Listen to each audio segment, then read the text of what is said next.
નમસ્કાર મિત્રો, આજે આપણે વાત કરીશું ગોપાલભાઈ ઇટાલિયા વિસાવદરના ધારાસભ્ય શ્રી. જ્યારથી ગોપાલભાઈ ઇટાલિયા વિસાવદરના ધારાસભ્ય બન્યા છે ત્યારથી કોઈને કોઈ નવી પ્રવૃત્તિઓ કરતા જોવા મળે છે. આજે જે બહેનોએ ક્યારેય પણ વિધાનસભા ન જોઈ હોય તેવી બહેનોને વિધાનસભા જોવા માટે ગાંધીનગર લઈ ગયા હતા.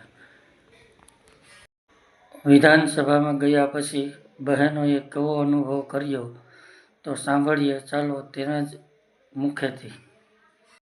ગાંધીનગર ખાતે વિધાનસભામાં ગયેલી બહેનો ભેસાણ તાલુકાના જુદા જુદા ગ્રામ્ય વિસ્તારોમાંથી આવે છે.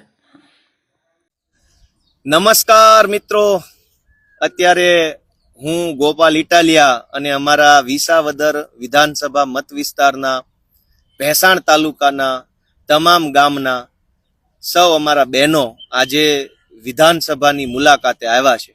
અમે બધા અહીંયા બેઠા છે, વિધાનસભા ભવનના પગથિયે બેઠા છે. અમારી બંને બાજુ સચિવાલય છે, વિભાગના બિલ્ડિંગો છે, સીએમની ઓફિસ છે અને આ વિધાનસભા છે. અમારા બધા બહેનોએ વિધાનસભાની અંદર જઈને જોયું છે કે સરકાર કેવી છે, મુખ્યમંત્રી ક્યાં બેસે છે, અધ્યક્ષ ક્યાં બેસે છે, વિધાનસભામાં શું કામ થાય છે, ધારાસભ્યની શું ફરજ છે, કેવી કેવી ઓફિસો છે, કેવી કેવી વ્યવસ્થા છે, કેવા કેવા મકાનો છે, કેવા કેવા માણસો છે. આ બધું આજે અમારી ભેસાણની બહેનોએ જોયું છે. મને પોતાને પણ બહુ ખુશી થઈ કે આપણા અંતરિયાળ ગામડાના બહેનોને કે દિવસે આવું બધું સારું જોવા મળે. કેમ કે ગામડાના માણાના ભાગમાં આદમી હોય કે બહેનું હોય આમે મજૂરી જ વધી છે. સારું તો એના હાથમાં કાંઈ આવતું નથી. પણ આ પહેલી વખત મને પોતાને એવી લાગણી થઈ, હું જ્યારથી ધારાસભ્ય બન્યો તો મને એમ થયું કે ભાઈ આપણે બહેનો માટે તો કંઈક કરીએ. પુરુષોનું તો કાયમ આવતા જતા ગોઠવાઈ જાય અહીંયા આવવાનું, જોવાનું, મળવાનું. પણ બહેનોને ક્યારે તક મળશે કે આવી ભવ્ય વિધાનસભા જુએ? કેમ કે આ ઈ વિધાનસભા છે જ્યાં કોઈ જમાનામાં આપણા સૌના લોકલાડીલા અને અમારા વિસાવદરના પ્રતિષ્ઠિત મહાપુરુષ કેશુબાપા અહીંના મુખ્યમંત્રી, તો આ ઈ ભવન છે. અહીંયા એવા મહાપુરુષો આવ્યા છે કે જેને આપણે પુસ્તકોમાં ભણીએ છીએ, જેમની વાતો સાંભળીએ છીએ. એવા મહાપુરુષો જ્યાં બેસી ગયા હોય, જ્યાંથી એમણે નિર્ણયો લીધા હોય, જ્યાંથી ગુજરાતના 7 કરોડ લોકોનું જીવન નિર્માણ થતું હોય, જીવનને લગતા નિર્ણયો લેવાતા હોય, એવું આ ભવ્ય જગ્યા છે. આ એકદમ અંગ્રેજીમાં શબ્દ છે ગ્લોરિયસ. એટલે એ આ ગ્લોરિયસ ઇન્સ્ટિટ્યુશન છે. વિધાનસભા એટલે કરોડો લોકોની આત્માનો આ પ્રતીક છે, લોકોના જીવનના સાથે જોડાયેલી બાબતનું આ પ્રતીક છે. અમારી બધી બહેનો આવી, એને બધું જોયું. આપણે બધી બહેનોના અભિપ્રાય લઈએ. હવે બધી બહેનો બોલો, આમાં સંભળાતું છે કેમેરામાં. કઈ કોઈ બોલવા માંગે છે? શું થયું, કેમ થયું, મજા આવી? બોલો. મજા આવીને અમે તમારી થકી તો આવ્યું. ગોપાલે બધું દેખાડ્યું, ગોપાલે બધું સમજાવ્યા, ગાંધીને બધું દેખાડ્યું. અને ગોપાલ અમારે રાજકારણમાં તમે આવ્યા ધારાસભ્ય સુટાણા ને અમને અહીંયા લઈ આવ્યા, ન કરો અમે અહીંયા કેદી આવ્યા? તમે અમને અહીં લઈ આવ્યા એટલે અમે તમને લઈ આવ્યા. પણ તમે લઈ આવ્યા ઈ મહત્વનું કહેવાય ને. બધે ઘણાય સુટાણા ભૂપતભાઈ, પણ કોઈ ક્યાંય કોઈ દી લઈ આવ્યું? તમે લઈ આવ્યા એક બેનું બોલો, એક આવતા દિવસોમાં અમે ગોપાલભાઈ ને સીએમ તરીકે ઓળખીએ છીએ. આશીર્વાદ. ધારાસભ્ય છે કે આ બેનોને બધાને ગાંધીનગર બતાવ્યું. હજુ તો ઘણું સારું કામ કરવાનું. એમાં એવું છે કે રાજકારણ કાયમ નકરા આદમીનું જ ફિલ્ડ છે. મીટિંગમાં આદમી, સભામાં આદમી, અહીંયા આદમી. બરાબર. બહેનોના ભાગમાં શું છે એમ, એટલે મને પોતાને એમ થયું કે હાલો આપણે નાનો એવો પ્રયત્ન કરીએ. તો અમે આ બધું બતાવ્યું. અમને આદિ સુધી કોઈ અમને આવો અધિકાર અમને કઈ દેખાડ્યું નથી. અધિકાર ને અમે જોયો જ નતો. હજુ ઘણું જોવાનું.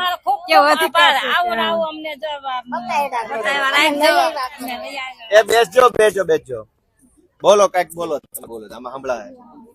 ભાઈ થોડુંક નજીક રાખજો, એટલે ઓલું ડિસ્ટન્સ આનું મેન્ટેન. ભાઈ નજીક આવી જાઓ. ભાઈ દોડીને આવો એમ કહું.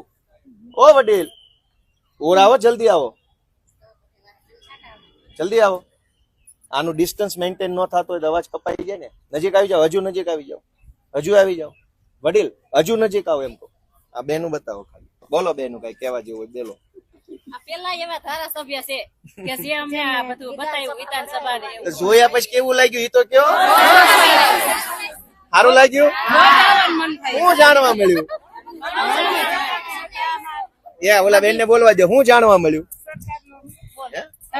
બોલો બોલો. એમાં તો કઈ રીતે બહેનોને કાયદાકીયમાં ખબર પડે અને કઈ રીતના બહેનોને પ્રશ્ન હે વિરોધ પક્ષની સીટો આપણે થાજી જોઈએ છે. એવું જાણવા મળ્યું. હા, હા, તમને શું જાણવા મળ્યું? સરકાર કેવી છે એ બધું અમને જાણવા મળ્યું. ગોપાલભાઈ અમને અહીંયા લઈ આવ્યા અને વિધાનસભા બતાવ્યો અને અમારો સારો અનુભવ લાગ્યો. અમારો અનુભવ સારો. બીજો ગોપાલભાઈ આપણા વિસ્તર હડમતિયાના રોડના પુલિયાના હા અને ગામમાં કેટલું ઉભે ચડતા છે તો તમને ખ્યાલ ન છે. હા યોગી બાપુ મુસાભાઈ હા, તો મારા કાકા થાય. હા હા. બીજું શું જાણવા મળ્યું? ગોપાલભાઈ તમને હજી આગળ વધારે અમારે એવી પ્રાર્થના ભગવાન પાસે. ભાઈ ઉપર આવી જાઓ. ભાઈ અહીં તમે ક્યાં ધ્યાન રાખો છો? હલો બોલો, શું જાણવા મળ્યું? ગરદાણી તમે કયો. તમે અમને અહીં લઈ આવ્યા એ અમને આય શું જાણ્યું? વિધાનસભાનું આ તમે દીકરી શું જાણ્યું?